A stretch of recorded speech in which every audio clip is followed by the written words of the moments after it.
Right, so welcome to part 2 of my fortnightly review of my attempt to plant a tree every single day for 2023. So far, we've taken 2 trees off the list this week and we put one back on, and let's see how the second lot are doing. So the lychees generally have been doing pretty well this review, and this one is no exception. So this is the first one that went in, and it did sort of lag for a while, but as it's dried out and as the sun through the mango trees it's under has got a little bit brighter, its tender growth has been coming up quite nicely, and these are new leaves. Looking good and healthy. They're a little bit pale, but they should be darkening green over the next few days. And in here we have a little Dipsisticaria, which is definitely coming up. It's just not doing it very quickly. But it's a pretty little palm, and it should be quite slow growing anyway, so I wouldn't expect a massive burst of growth here. But I'm pleased with how it's looking and pleased with how firm it is. So yeah, I'm happy with that. And then we have our kind of misnamed African mangosteen. Not because it's not African or not a mangosteen, just because we have a lot of species of mangosteen just in Zambia, and Africa more generally has even more. But this is Garcinia livingstoneae, and it's looking pretty good. It does seem to have stopped for the year, which isn't that surprising. These are pretty tropical plants, so as it cools off, it'll probably just decide to do nothing, and then start growing again in September, October time as it warms up again, if I keep it well watered enough. Otherwise, it'll wait until the rains come back. Its sibling is in a slightly more exposed spot, so it should give us early warning for anything going wrong with these two. But generally speaking, this is pretty good. It's not showing sunburn, although some of the weeds around it are, and I'm pretty happy with that. I'm also pretty happy with this little jackalberry, who had lost all of its leaves to caterpillars just after it went in, and has recovered them and then some, and is looking generally really good, and there's still some growth coming up on the tip here, so I'm happy with that too. I am less happy with this little Eugenia uniflora. Now, the Eugenia uniflora in part 1 were actually seedlings that I planted out from ones I germinated. This is a transplant from a volunteer that popped up in an inconvenient location. And you can see these leaves have gone very, very red. That does not mean they've died. These trees tend to make their leaves red anytime they're in stress. This leaf, you can feel texture is really good. It's just a little bit water stressed, which is why it's gone red, basically to reduce the sort of heat getting in there, and it will perk up hopefully. This is not by any means a dead looking tree. It's just definitely quite stressed at the moment to be this colour.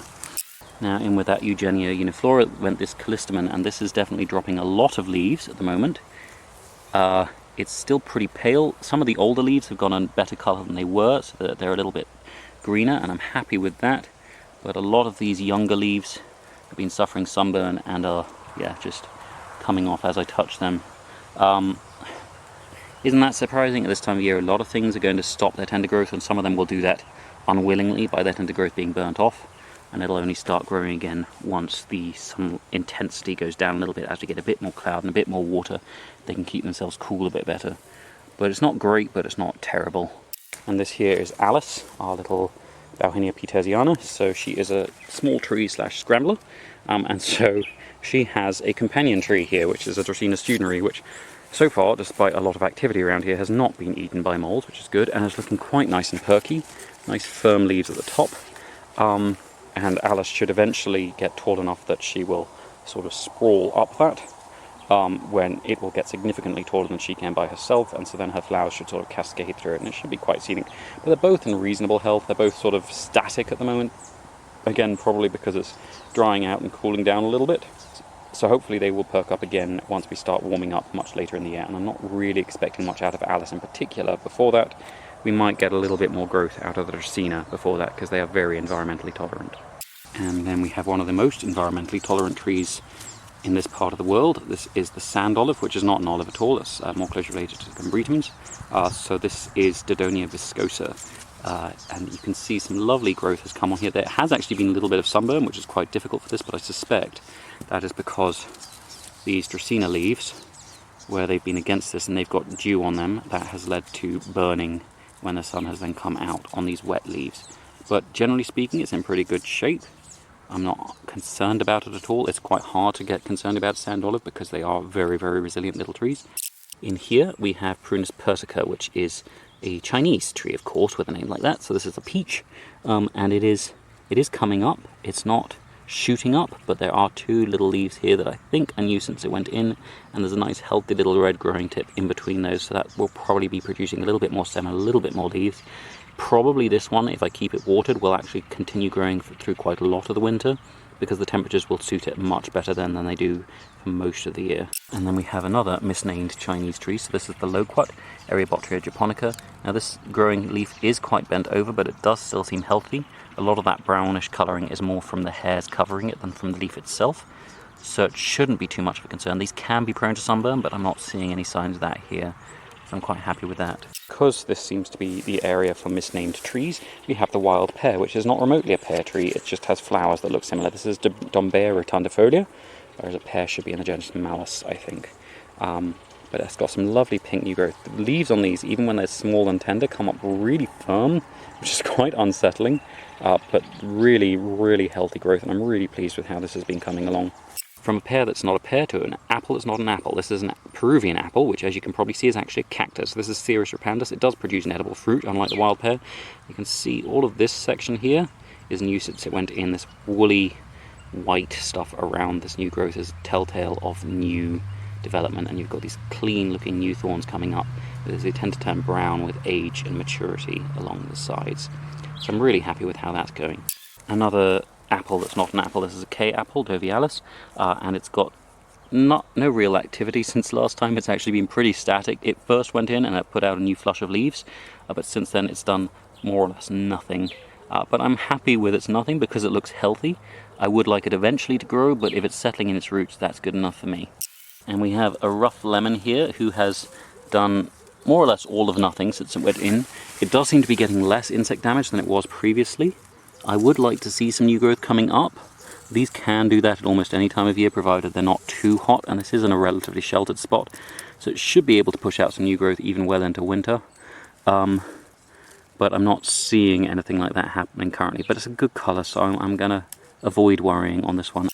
Onto another rough lemon, Citrus X Jambiri, which also I'm waiting for some new growth to start popping up, because again this has been thoroughly defoliated. This doesn't seem like it's just from the citrus swallowtails that the leaves have been lost. I think there's been quite a lot of grasshopper activity around here too, which is more incidental. It's not particularly targeted at this tree, and most of them will have a nibble, realise it's not for them and move on, but we do have a lot of grasshoppers about, so that does add up.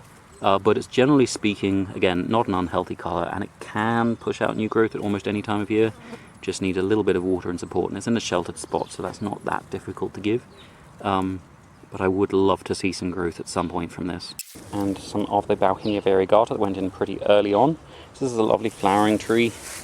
They did get very badly sunburned, but they seem to have settled into their new lighting level and are perking up pretty well. They haven't put out new growth for the last couple of weeks, and they will usually drop most of their leaves over winter, although they rarely drop all of them. But hopefully it will push out a little bit more growth before we start really cooling down. And the other Bauhinia variegata is looking in pretty much the same state, so I'm pretty happy with that. Down in here we have a Washingtonia foliifera, which is one of the cotton palms, and it does seem to be doing fairly little. This leaf has opened a little bit since last time. It should be pushing itself up a little bit more before it does that really, but when they're young and tender, especially just after transplanting, they can do things in slightly the wrong order. But it's not unhealthy, it's not sunburned, so I'm not too concerned. Now here's one about which I am a little concerned. So this is a Persea americana, which is an avocado, and this has suffered quite a lot since it went in. It seems to have had some root damage, and it's lost its primary leaf. I actually snipped off some of the dead growth at the tip here, but it's carrying on slowly darkening down here, and I'm not seeing any growth tips that are currently active. It may, as its roots settle in, start to push out from lower down, but currently it's not looking great. Next up, it does seem like the molerats are determined that I should not have good fortune with Perinari. This is another Perinari Coetellifolia. This was actually transplanted to a bag, and then once it showed growth again in there, then it was planted out. And the plant itself is reasonably healthy, despite having been buried at least once by some very helpful little molerats who decided to dig up everything around it. But I have uncovered it and watered it, and it seems to be doing alright still. No new growth since planting out though. The molerats have been kinder to this little avocado tree, so Persea americana. They have not been as kind to its little companion Aloe, which has definitely lost a lot of its base, and so its leaves are just detached. There might still be no sign of any stem left there. I think they have just consumed the whole thing, because molerats, fortunately, that is not the mother plant. That was just an attempt to see if it could survive the molerats, because it is a native one. It does commonly grow in woodland, but clearly rockier woodland than we're in here. But the avocado itself is in pretty good shape, some lovely nice leaves. The only leaf it had when it went in is this one, and so all of this is new, nice and velvety and soft and without any sign of sunburn, but it does get quite a lot of sun, so I'm very pleased with how it's holding up. Here we have our little pomelo, and you can see the mature leaves have a much wider basal expansion than is common on something like grapefruit. It seems to have settled in despite getting a little bit of root damage coming out of the bag, which is just to say if you're going to be planting stuff in bags, try not to use clay soils because it gets very, very solid and hard to take out even when you're not trying to preserve the bag without damaging the roots of the plant. These tender leaves here are another lychee. This is Fenchurch, who went in on day 42 along with two other trees. It's a little nod to Douglas Adams' Hitchhiker's Guide to the Galaxy. So she's looking pretty healthy. These are relatively recent leaves, which is why they're still pale and soft. These have hardened off. These did grow in since she came in, so I'm quite pleased with how they're going. No sign of any new growth pushing out in the immediate future. Yeah, she's looking pretty healthy, so I'm happy with that. And in a slightly more sheltered spot, Ford, who went in the same day, is looking pretty good as well. And the last tree that went in on day 42, Arthur, the Artocarpus, so another jackfruit, is nice and healthy. This young leaf is hardening up well, and there is another growth point coming up here, although it hasn't opened out yet to release the new leaf. Tender little Revolfia. It's looking pretty good considering it had dropped all its leaves when I planted it, so all of this growth you can see here has come up since it went in, so this is the wild quinine. Right, so you got another Revolfia here, which did initially look better. It was rather larger, so it had a little bit more in the way of resources. Then it looked significantly worse as a lot of those leaves started to drop a little bit later. It's now sending out new growth points around the damaged leaves, and some of the older growth points that lost their leaves earlier are filling out again, so I'm pleased with that. Next up we have a Casimaroa, or Mexican apple, which is kind of stagnating here. So it's had this little half-developed growth tip for a while and nothing has come of it. But it's not died back either, so I suppose I just have to be happy that it's static, I guess. This sibling here has entirely lost the tip. You can see that's just dead wood up there. There is definitely life as we go down the stem. There is a sense of some moisture in there, and if we scratch back, there is green underneath that, which is always promising. So it should regenerate, although it's not showing any signs of that just now. And another of the same species that did have a head start, but is currently looking like it's suffering again. I think it's in a brief period where it's getting a lot more midday sun than it does in the rains or in the heart of winter, and so it's drying out a little faster than it was, but it's going to be getting a little bit more shelter soon from those guavas as the sun moves further north, and so it should perk up a bit when that happens. It's not too bad. Growth tip is intact, a little bit sunburned, but not too much. It's just this one had been filling out and is now shriveling up quite a bit, so hopefully it'll spring back. They are very resilient trees once established, but yeah, again, it's not looking the best. Deep down here we have a little Brachystegia spiciformis, which is one of the dominant woodland trees here in Zambia. It is not doing anything. It has continued to not do anything since it went in, but among the things that it's not doing are dying, so I'm happy with that. Here we have a slightly more exposed Brachystegia. This is one of two that went in this same spot that were not counted initially because they have root damage. I'm still not counting it. I'm waiting until it actually produces new growth. But the fact that it's responding to the heat today by closing its leaves is a pretty promising sign that this is a lively little seedling and the root damage it got is not fatal to it. But we will see if it can push out some new growth and convince us it really is genuinely alive. And another one that actually was counted initially and is also showing why. That little tiny red point in the center of these four leaflets here. These are compound leaves, so these are four sort of sticks coming out here. Each one is a leaf that has divided itself into four parts. In the center there's a little red dot, and that is a growing point which has been slowly opening up, so we might get some new leaves before winter sets in. I suspect this tree, which is a Trichilia emetica, or musukili, one of the native mahoganies, is not going to be doing anything before winter sets in. This growth is green and healthy. This is all pre-established before it went in, but this growth point here has done absolutely nothing. So I think that growth point may be dormant and maybe waiting for the weather to cool down and then warm up again before it gets anything done. Right, so here we have a mystery fig. This one actually had quite a tangled story of how it got here, because someone gave me a potted plant in which a fig had popped up as a little weed. When I planted out the potted plant, which I think was a croton, I kept the fig in the pot and then I forgot about the pot, and a few years later I moved it, and underneath it the root had grown out of the pot along the ground, the concrete, and into the soil. And so I cut that root off to move the pot, and then the root started producing new leaves. So I dug up what I could of that root and planted it out, and it's looking pretty healthy considering all that story, but it's not done much since it produced this first flush of leaves after it went in. But I'm reasonably happy with how it looks, and I'm not that concerned if it doesn't do anything over winter, provided it starts doing something once we warm up again after winter. Here is a tree that shouldn't be doing anything over winter, but actually seems like it's considering it. So this is Mangifera indica, which is the Indian mango, or just mango. And you can actually see, right in the center there, a little tiny, cute little point right in the center. And that is a growing tip that does look actually active. And that is quite surprising, because this, I thought, had done all its growth for this season and was going into its dormant phase, but it actually seems like I might have underestimated it, so I'm really pleased to see that. Right, in part 1 we saw 3 yuccas that were looking a little bit floppy, and this one is looking significantly floppier. Its siblings, 1 and 2, are looking less bad in general order. These actually have dragon fruit planted up them, which I'm hoping will start growing soonish. And so then we should be getting a food from these, even though yuccas usually won't produce their edible fruit here. You can actually eat the flowers of this yucca. This is Yucca gigantea. So that they don't produce fruit isn't that much of a concern, because in a lot of the yucca ranges, fruits are relatively rare because the flowers are so popular as food.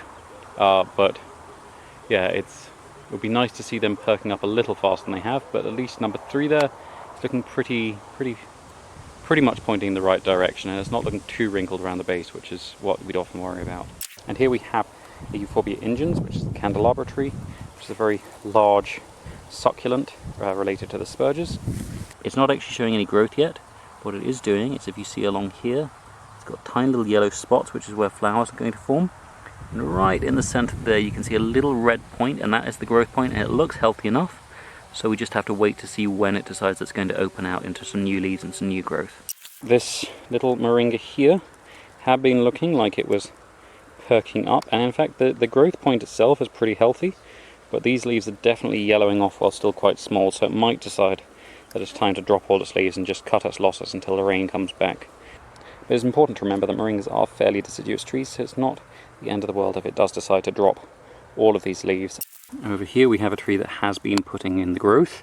So this is a winter thorn, Faderherbia albida, and I think probably about 4 or 5 inches of growth has come in here since it was planted, which is really good to see. Pretty happy with that. You have another little mango seedling here. The previous one you saw was of a yellow type mango, which is the sort of standard local mango here. Very nice, slightly sour variety, really good for eating, a bit stringy and quite firm, so perfect for drying. This is one of the pink mangoes, which I think is a pink ivory or a peach mango, and it is more or less stringless. It's awful for pickling or drying because it has a tendency to go very soft very quickly once ripe, but it's a great dessert mango.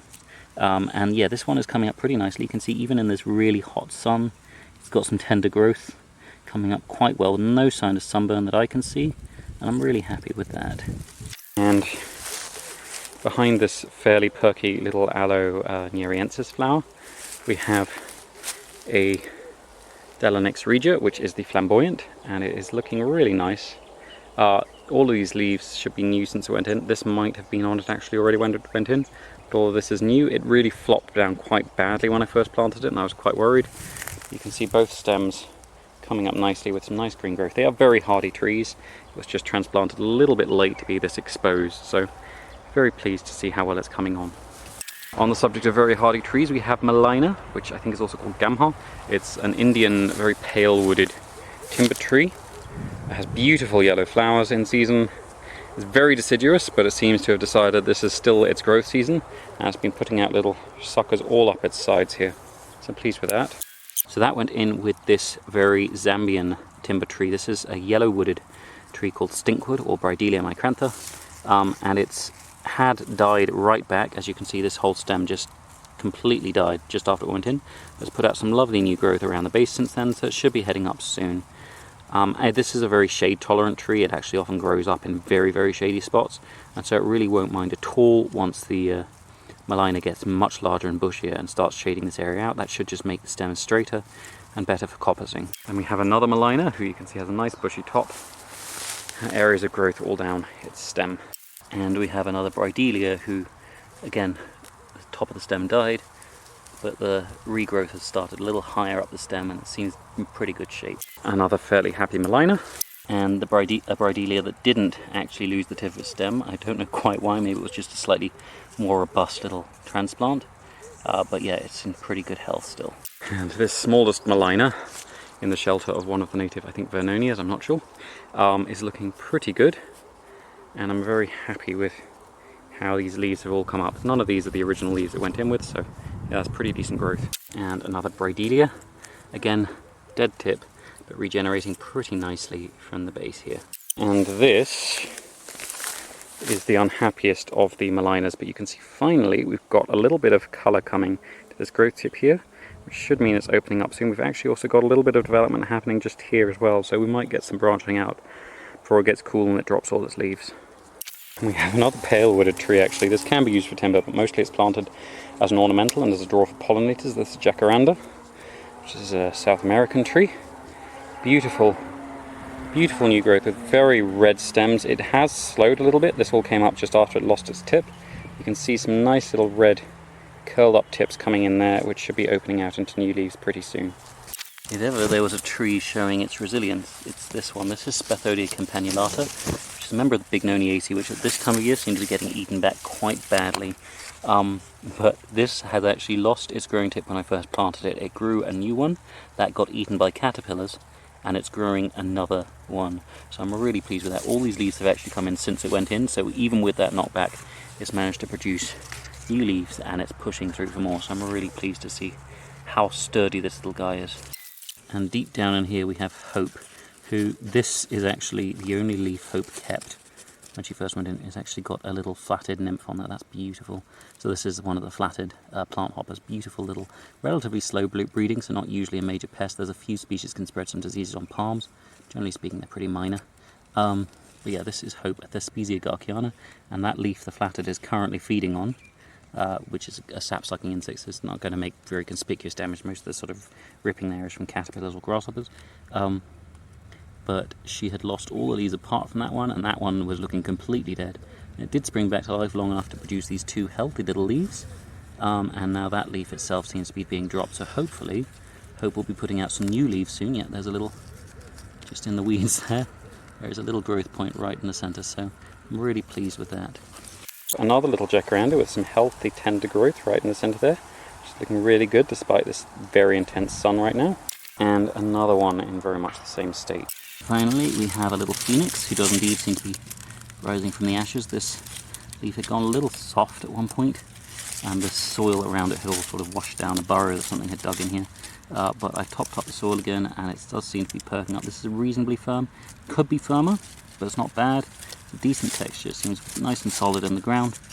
And yeah, it seems to be coming up a little bit. And then we've got some more Malina arborea that we're just going to zoom through because they're in pretty rude health. There's 1, 2, 3, 4, and 5, all looking good. Right, so this is another tree that it's important to remember is very deciduous. This is Sterculia quinquillabata, the ghost tree or star chestnut. And you can see it is very much aborting its older leaves here. The younger leaves are still nice and green. The growth point itself seems to be going inactive, which is a shame because it did look like it had some more leaves coming up. But it seems that it's decided to wait until after the winter at least, maybe until the rains come back. And you can see also down here, this wonderful white bark for which it is called the ghost tree is coming up. I shouldn't brush this too much because it's also got a lot of these hairs which make the star chestnut, although it is, I believe, edible, not really worth trying to get to because the pods are covered in those same irritant hairs. That is surrounded by 3 little Pachira glabra, which are a much more edible nut, the saba nut. You're going to see a lot of them just now, but this one's in pretty good health, so I'm happy with that. And this one's looking pretty good too. And so is this one, which has a little leaf coming up, so I'm happy there. You can see something has eaten through the top of this Aloe cameroni stem. It does also mean the flower stem has fallen off, which is a shame because it was coming up really nicely. But it's not too much of an issue. These ones sucker quite vigorously and will probably just branch lower down the stem. They're very, very hardy. And this is one I can't blame on the molerats. That was probably some sort of longhorn beetle did that. Right, and so this is actually day one's planting, which is Pachira glabra, which is going to be pretty abundant from here on in. So if you want to tune out now, all you're going to miss is the tamarind and the bamboo and a lot of these. So this one is a little bit sunburnt, but happy. And less sunburnt, pretty happy with that. Not very sunburnt at all, pretty healthy looking plant. Onto the tamarind. It's pretty hot right now, so it's closed up its leaves to conserve water, but it's a generally healthy looking plant. A smaller Pachira, but still happy, a little bit sunburnt though. Smaller, less sunburnt, but just as happy. Barely sunburnt at all, and pretty happy and pretty vigorous, and some nice tender growth here. And some more tender growth here. And this one out of the sun, not growing much, but not sunburnt either. Pachira glabra is often misidentified as Pachira aquatica. This was given to me as Pachira aquatica, but I have my doubts. One way or another though, it is happy. This is a pretty sheltered one here, so it's a little strange that it's one of the most sunburnt, but it's not unhealthy, just a little bit pale. And another fairly pale one in what should have been quite a nice sheltered spot, with a little bit of yellowing from the sun, but nothing too major. So we are almost done. This is our second to last plant, and it is a common bamboo, Bambusa vulgaris. I'm not really expecting a great deal from this. It'll take a while for its roots to establish, and the first real growth we'll see will be from the base. But the growth up top is a nice green colour. It's certainly recovered from the way it went a bit yellow and droopy when it first went in, and so I'm pretty happy with that. And then again we have a nice healthy little bamboo to finish us off, so I'm happy with that. And again, not expecting great things for at least a year from this. If it does start poking out from the base, I will show you that, but I don't expect that to happen until at least the rains come back.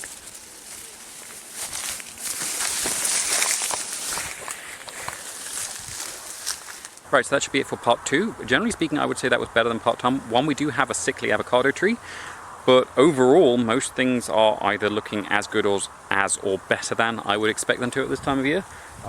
So yeah, holding patterns aren't exciting, but they aren't death.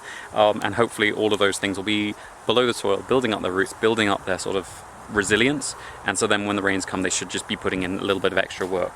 So that's not bad at all. Part 1, on the other hand, did have a few hiccups. So thank you very much for watching. Please tune in again a couple of days ago, and today, and tomorrow, and whenever, because I will be planting more trees every day, hopefully. And have a happy Easter.